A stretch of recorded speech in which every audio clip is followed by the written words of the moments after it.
జీహెచ్ఎంసీపై ఇవాళ సీఎం రేవంత్ రెడ్డి సమీక్ష చేయనున్నారు.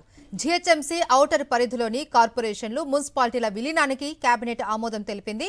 ఔటర్ వరకు జీహెచ్ఎంసీ విస్తరించనుంది. దీంతో జీహెచ్ఎంసీ పరిధి భారీగా పెరగనుంది. జీహెచ్ఎంసీని 3 జోన్లుగా విభజించే యోచనలో ప్రభుత్వం ఉన్నట్లు సమాచారం.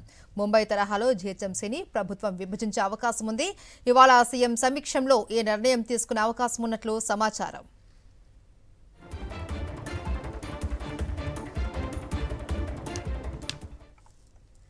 జీహెచ్ఎంసీపై ఇవాళ సీఎం రేవంత్ రెడ్డి సమీక్ష చేయనున్నారు.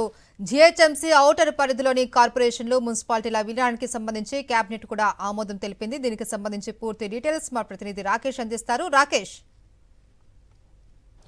ఈరోజు జీహెచ్ఎంసీ పైన సీఎం రేవంత్ రెడ్డి కీలక సమావేశాన్ని నిర్వహించబోతున్నారు. సాయంత్రం కమాండ్ కంట్రోల్ రూమ్లో పంచాయతీరాజ్ అలాగే మున్సిపల్ శాఖకు సంబంధించిన కీలక అధికారులతో ఈ సమావేశం నిర్వహించబోతున్నారు.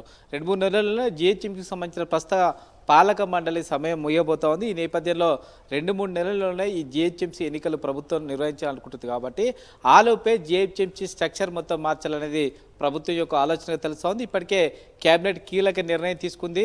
ఔటర్ పరిధిలోని మున్సిపాలిటీలు అలాగే మున్సిపల్ కార్పొరేషన్లను జీహెచ్ఎంసీలో విలీనం చేస్తూ కేబినెట్ నిర్ణయం తీసుకుంది. ఇక జీవో రావాల్సి ఉందని కూడా చెప్పుకోవచ్చు. వచ్చే అసెంబ్లీ సమావేశంలో దీనికి సంబంధించిన బిల్లు కూడా ప్రవేశపెట్టబోతున్నారు.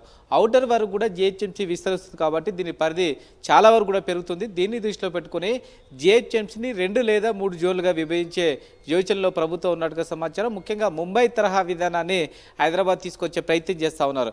ఏదైతే సెంట్రల్ హైదరాబాద్ ఉందో దీన్ని సెంట్రల్ జీహెచ్ఎంసీగా, అలాగే ఈస్ట్ వెస్ట్ 2 వైపులా కూడా కార్పొరేషన్లు ఏర్పాటు చేయడం, అంటే 2 నుంచి 3 కార్పొరేషన్లు ఏర్పాటు చేయాలనే ఒక ప్రతిపాదన ప్రభుత్వం ముందున్నట్టు సమాచారం. ఎక్స్పర్ట్ కమిటీతో ఏవైతే ఏ ఏరియాలు ఏ యొక్క జోన్లలో ఉండాలని దానిపైన కూడా సమీక్ష జరుగుతున్నట్టుగా సమాచారం. కొత్త మున్సిపల్ అలాగే మున్సిపల్ కార్పొరేషన్లు, మున్సిపాలిటీలు విలీనం అయ్యాయి కాబట్టి వీటి జోన్ల ద్వారా విభజించడం ద్వారా పరిపాలన ఈజీ అవుతుంది. రెండవది సంబంధించి పౌరులకు కూడా సేవలు ఈజీ అవుతుందనే ఒక అభిప్రాయంతో సీఎం రేవంత్ రెడ్డి మంత్రివర్గం ఉన్నట్టుగా సమాచారం. గత కేబినెట్ సమావేశం తర్వాత కూడా మంత్రి శ్రీధర్ బాబు ఇదే విషయాన్ని చెప్పారు. ఇప్పటికైతే విలీనం చేస్తాము, గ్రేటర్ హైదరాబాద్ను ఎన్ని విభాగాలుగా చేయాలి, ఎన్ని జోన్లుగా చేయాలన్నది త్వరలో నిర్ణయం తీసుకుంటామంటూ ప్రకటించిన నేపథ్యంలో ఈరోజు జరిగే సాయంత్రం సమీక్షలో దీనిపైన ఒక ప్రాథమిక నిర్ణయం తీసుకునే అవకాశం కనిపిస్తూ ఉంది.